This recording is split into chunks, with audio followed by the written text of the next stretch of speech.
আচ্ছা, আজকে বিকাপ গ্যালারিতে সমীর আইচের প্রদর্শনী শুরু হয়েছে।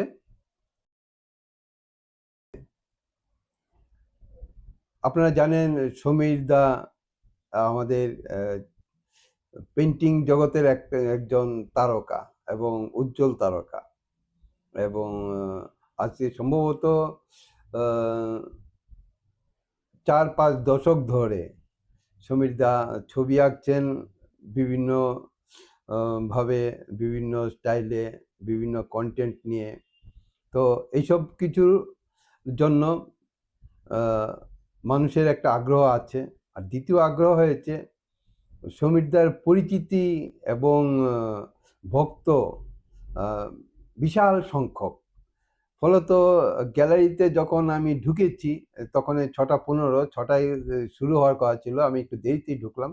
তো দেখলাম ওইখানে অলরেডি অনুষ্ঠান শুরু হয়ে গেছে। আর সুবাদা ছিলেন, তারপরে কিউরেটর ছিলেন, আর পাশে সমীরদা ছিলেন, এছাড়া গুণমুগ্ধ অনেকেই ছিলেন। এবং গ্যালারিটা কিছুটা ছোট, মধ্যে গিজ গিজ করছিল লোক, মানে এমন গিজ গিজ যে ভিডিও করলে ভিডিওর আওয়াজটা পরিষ্কার পাওয়া যাচ্ছে না। আমি ছবিগুলো আপনাদের দেখাচ্ছি। আর সমীরদার একটা ইন্টারভিউ আমি নিয়েছিলাম, কিন্তু ইন্টারভিউটা সমীরদার কথাগুলো মানে আওয়াজে আমি পরিষ্কার পেলাম না। সেই জন্য আমি আর ওই সমীরদার কথাগুলো আবার যদি কোনোদিন সময় পাই ইন্টারভিউ নিয়ে আবার করব।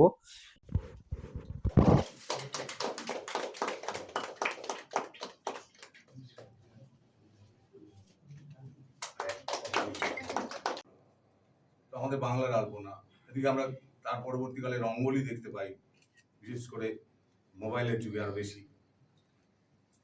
আমার মনে হচ্ছে যে এইগুলো কেন পেন্টিংয়ে নেই।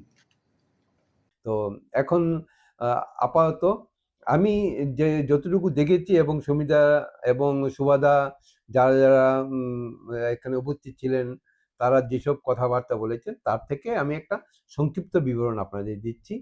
সমীরদার ছবিগুলো দেখুন, আমি এখানে রেখেছি।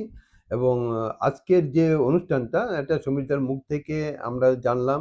এবং তার আগে সুবাদা প্রথম ভূমিকা করে দিলেন যে সমীরদা দীর্ঘদিন ধরে ছবি আঁকছেন, এবং এই প্রদর্শনীটা বিশেষভাবে কেন, এটার কারণটাই হলো যে সমীরদা দেখেছেন যে আমাদের টেক্সটাইলের জামা কাপড় ডিজাইনের মধ্যে আলপনা বিষয়টা, আমাদের যে ঘরের মধ্যে আলপনা আঁকি পুজো পার্বণে, সেসব আলপনাগুলো নিয়ে কেউ তেমনভাবে প্রকাশ করেনি। তো 2 বছর ধরে সমীরদা এগুলোকে নিয়ে একটু ভেবেছেন, এবং কি করে ওগুলোকে পেন্টিংয়ে উত্তরণ ঘটানো যায় তার একটা পরীক্ষা নিরীক্ষা উনি করেছেন। দেখুন, দেখে আপনাদের ভাবনা চিন্তাগুলো আমাদেরকে জানান। আর নেক্সট টাইমে যদি আমি পারি, আমি আরেকটা ভালো ইন্টারভিউ নিয়ে আপনাদের শোনাবো। নমস্কার।